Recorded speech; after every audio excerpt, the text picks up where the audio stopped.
Kelly Ripa raised eyebrows, and laughter, recently on Live with Kelly and Mark, when she floated the idea of an airport divorce from her husband, co-host Mark Consuelos. But as funny as the concept sounded, it actually taps into a surprisingly clever relationship strategy, one that experts say can benefit many couples, especially seasoned travelers. What is an airport divorce? The term airport divorce was coined by British travel journalist Hugh Oliver, who described it in a column as the moment when couples intentionally part ways after clearing airport security, only to reconnect later at the gate or on the plane. In short, it's not a real breakup. Instead, it's a brief, consensual split, a little breathing room before the whirlwind of travel begins. Oliver and his fiancée adopted it on a trip when their pre-flight rituals clashed so much that being together to navigate the airport felt more stressful than relaxing. Why Kelly and Mark brought it up. On the October 22 episode, Ripa told Consuelos she thought an airport divorce would suit them because, as she put it, "You and I have different traveling philosophies, different traveling styles." That tension is real. Ripa joked he likes to arrive as early as 4 to 16 hours before a flight. Consuelos burst out laughing, insisting he usually shows up about 90 minutes early, a conventional enough time, but clearly at odds with Kelly's version of his airport paranoia. Ripa also recounted a moment when Consuelos's TSA pre-check had lapsed. She decided to stay in line with him, despite her usual fast-track privilege, only for him to grow irritated by the delay. "He got irritated with me," she said. "This is the part where you say, 'Thank you, honey, I'm sorry that I'm making you wait in this line.'" To that, Mark responded wryly, "When they tell a story, it's like, 'Who are you?'" Pointing to how, even after nearly 30 years together, they sometimes recall the same moment in totally different ways. In the end, Ripa teased, "The airport divorce is what we are definitely getting." Why it works, according to experts. While Kelly and Mark treated the idea with levity, travel and relationship experts point out that there's real value in this approach, especially for couples who experience tension during travel. 1. It all comes down to travel styles. Nicole Campy-Jackson, a travel advisor at Fora Travel, told people that whether an airport divorce works depends heavily on understanding your travel style and your partner. Some travelers find airports anxiety-inducing.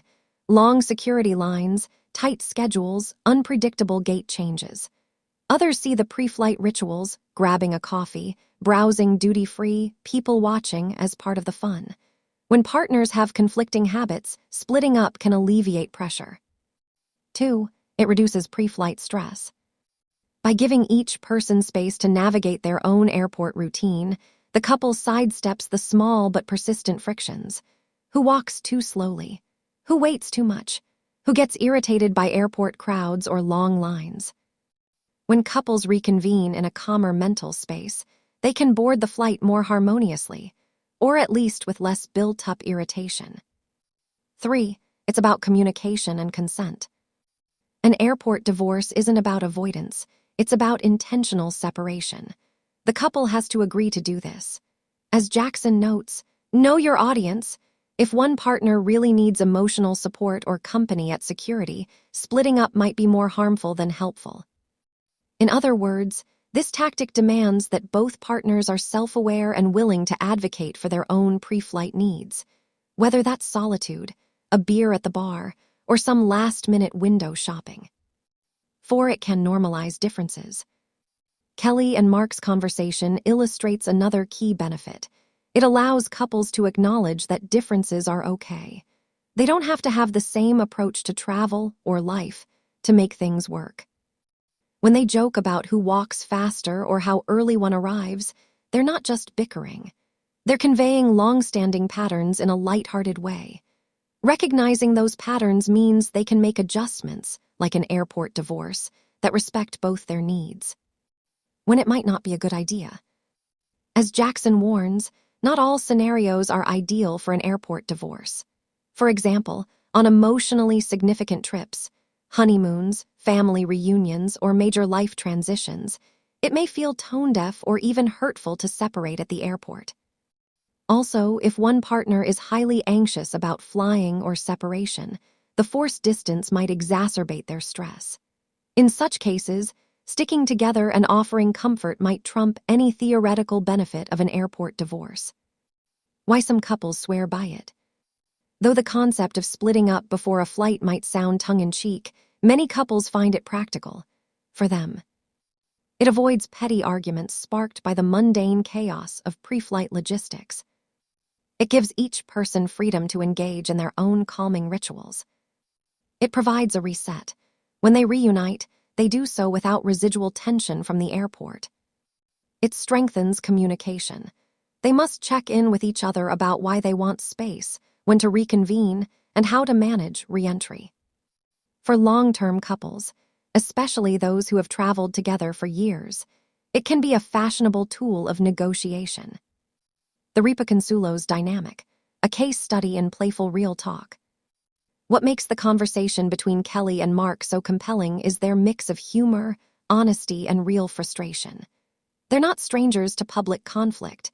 Their on-air bickering is part of their charm. But in bringing up an airport divorce, they revealed lingering pain points, traveling early, fan interactions, and emotional mismatch.